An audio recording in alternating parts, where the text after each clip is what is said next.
sore, perkenalkan nama saya Rizka Rianti Saluhu, NPM 2129061012, Prodi Ilmu Hukum semester 7. Baik, saya menjelaskan tentang penjabaran dan pemahaman pasal 1320 KUHP Perdata. Baik, dalam pasal 1320 KUHP Perdata merupakan salah satu pasal yang penting dalam hukum perjanjian di Indonesia.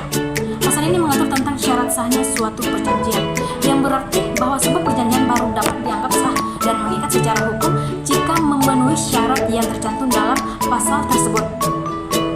Dalam pasal 1320 KUHP Perdata menyebutkan 4 syarat sahnya suatu perjanjian. Yang pertama, sepakat mereka yang mengikatkan dirinya. Yang kedua, kecakapan untuk membuat suatu perjanjian. Yang ketiga, suatu hal yang tertentu. Dan yang keempat, sebab yang halal. Nah, berdasarkan pasal 1320, saya mengangkat judul tentang perlindungan hukum terhadap konsumen Gojek atau layanan transportasi dengan aplikasi online yang berdasarkan pasal dari 1320 KUHP Perdata. Yang pertama-tama kita menjelaskan transportasi dalam layanan aplikasi Gojek yang merujuk pada kesepakatan antara pengguna aplikasi Gojek dengan mitra pengemudi Gojek.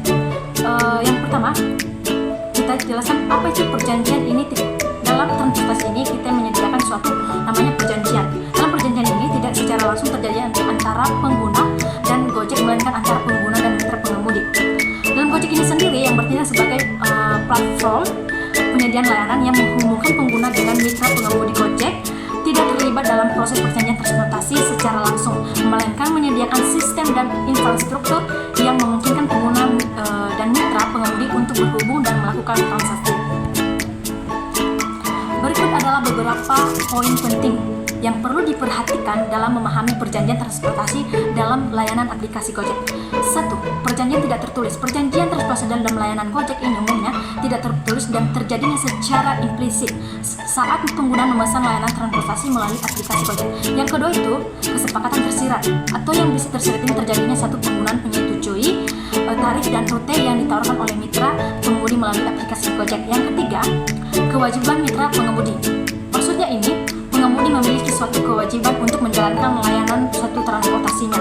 Yang keempat, kewajiban pengguna. Maksudnya kewajiban pengguna ini memiliki kewajiban untuk membayar tarif yang disepakati dan mematuhi peraturan yang berlaku dalam layanan Gojek. Nah, di sini saya menjelaskan beberapa poin penting yang membuat pengguna merasa nyaman menggunakan aplikasi Gojek. Yang pertama, kemudahan penggunaan aplikasi Gojek yang dirancang dengan antarmuka yang sederhana dan intuitif. Yang kedua, fitur yang lengkap. Fitur yang lengkap ini yang menawarkan berbagai layanan dalam satu platform, mulai dari transportasi, pesan antar makanan, hingga pembayaran digital. Yang ketiga, keamanan dan kepercayaan. Gojek ini menerapkan sistem keamanan yang kelak untuk melindungi data pengguna tersebut.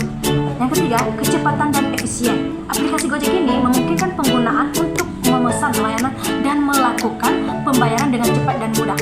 Yang keenam, dukungan pelanggaran yang responsif.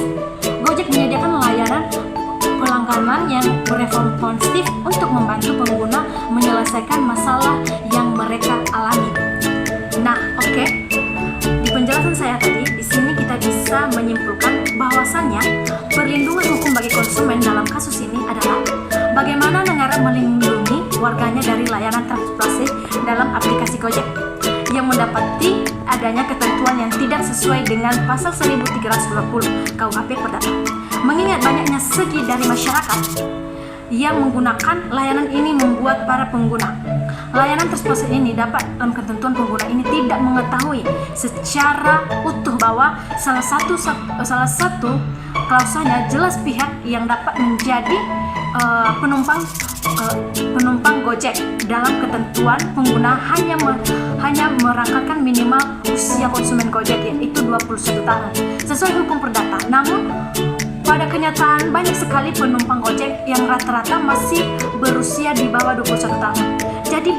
Jadi diberikan pengawasan yang yang ketat dalam aplikasi Gojek ini, seperti di dalam hal pendaftarannya.